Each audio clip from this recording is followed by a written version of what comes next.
দেশের ইতিহাসে প্রথমবারের মতো কোনো বিমানবন্দরে জ্বালানি তেল পৌঁছে যাবে পাইপলাইনের মাধ্যমে। মাত্র 90 মিনিটে এই জেট ফুয়েল পৌঁছে যাবে চট্টগ্রাম শাহ আমানত আন্তর্জাতিক বিমানবন্দরে।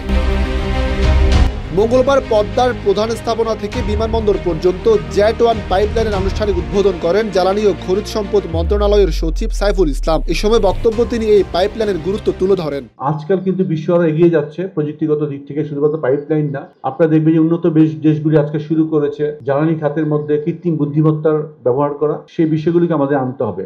এদিকে বিমানবন্দর কর্তৃপক্ষ বলছে, উড়োজাহাজের জন্য জ্বালানি তেল লরি করে সরবরাহ করার কারণে প্রতি বছর 8 কোটি টাকা খরচ করা হতো। তবে শাহ আমানত আন্তর্জাতিক বিমানবন্দর এখন পাইপলাইনের আওতায় চলে আসায় ওই 8 কোটি টাকা খরচ সাশ্রয় হবে প্রতি বছরে।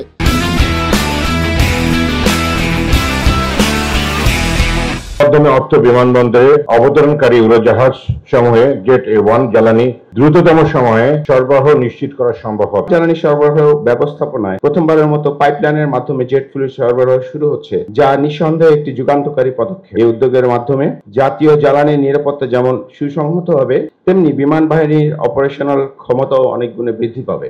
170 কোটি টাকা ব্যয়ে জেটে পাইপলাইনের এই প্রকল্পটির কাজ শেষ করার কথা ছিল আগামী ডিসেম্বরে। প্রকল্পটির কাজ শুরু হয় 2023 সালের 19 ডিসেম্বর। শাবদুল আল রাহাত, কালের কণ্ঠ, চট্টগ্রাম।